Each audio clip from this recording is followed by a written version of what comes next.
Hello, my friends. Let's try the following meditation.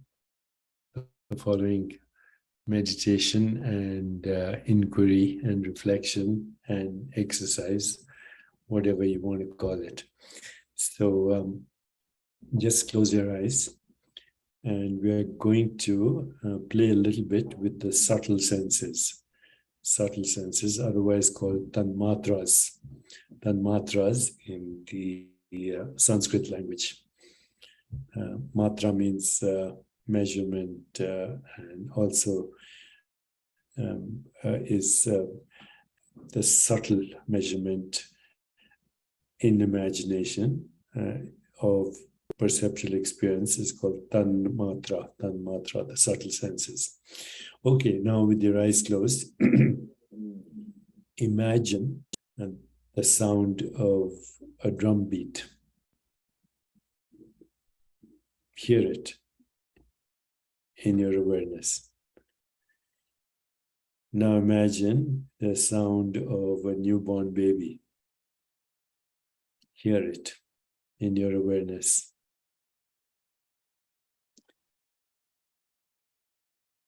A newborn baby crying, the sound of a newborn baby crying. Now imagine the sound of thunder.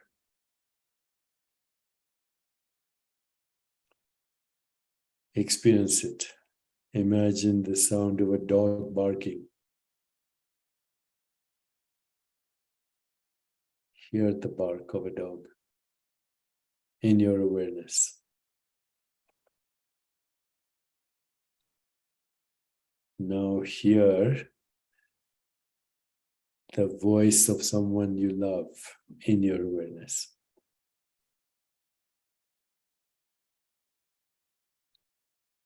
Hear your favorite song, John Lennon singing Imagine, one of my favorite songs. Hear it in your awareness, just by having that intention. Okay, so how did you do that?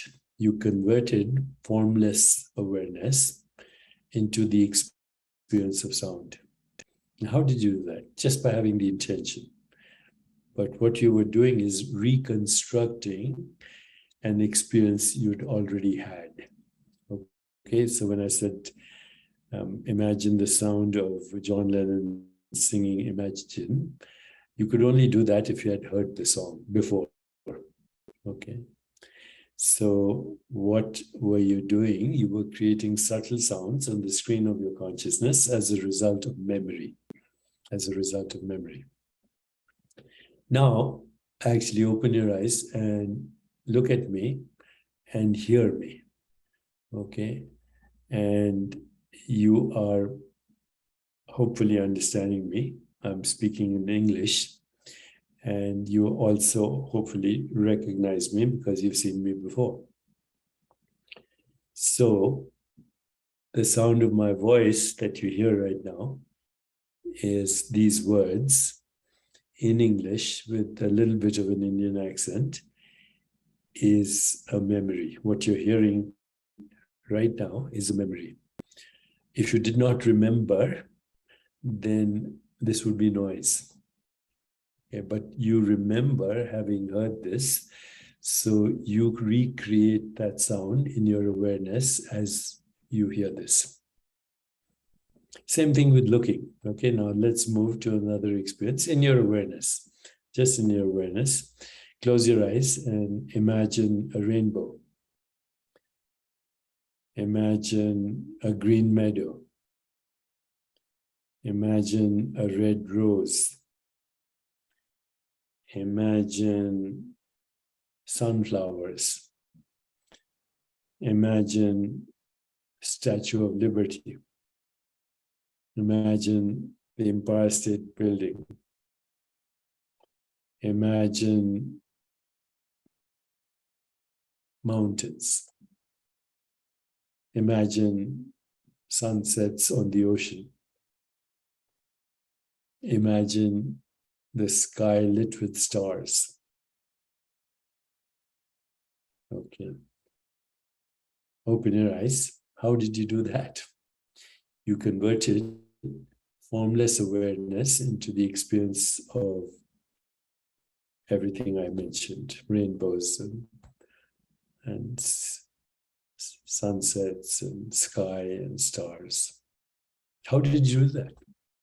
Well, you as formless awareness modified itself into those colors and shapes and those objects that you were seeing subtly in the consciousness. In fact, consciousness was modifying itself in those experiences as a result of what? Memory. So if I asked you to imagine whatever, a sunset on the ocean, but you've never been to an ocean, and you've never seen a picture of a sunset or the ocean, you can't imagine that. So what you imagine is a memory right now of colors, shapes, objects, scenes, sceneries of all kinds as a result of memory. But now with your eyes open, you look at me and you recognize, oh, that's Deepak. That's a chair. That's a computer. That's a phone. Well, how do you do that? Because you recognize this is a phone. Or that's a computer, that's a chair. How do you recognize it? Because you've experienced it before. Okay, so you recognize, you re-know that as a chair. As a result of what? As a result of memory. Okay. The memory allows you to reconstruct the experience of that chair. In other words, that chair, this computer screen, is reimagined as a result of memory. Before it's reimagined, it's not a chair. It's just colors, shapes, forms, like a baby would see it. But now that you've learned that that color, shape, form is a chair, you reconstruct in consciousness the experience of a chair out there. But actually, it's a sensation, not in your head. It's a sensation in awareness modifying itself as this seeing. And this seeing is a memory.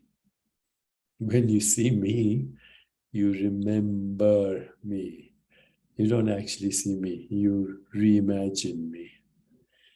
And so too, every experience is a reimagination of ourselves having an experience. Now, there was a time when we had the experience when it was not constructed into objects and things and scenes.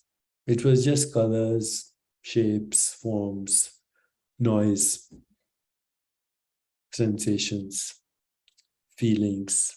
I like this, don't like that. Images. But as a result of thought, you reconstruct, reimagine, remember that which was dismembered. When you dismember, you can also say deconstruct into experience into its raw materials. It's just you modifying yourself as sensations. Whether those sensations are colors, forms, images, feelings, thoughts, subtle sensations, gross sensations, it doesn't matter.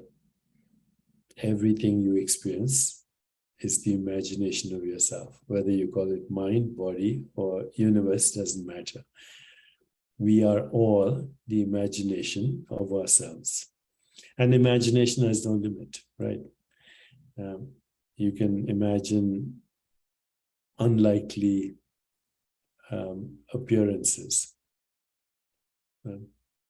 Imagine a camel. What an unlikely appearance that is. You know, it looks like, it shouldn't look like what it looks like, but it looks clumsy and awkward, long neck, and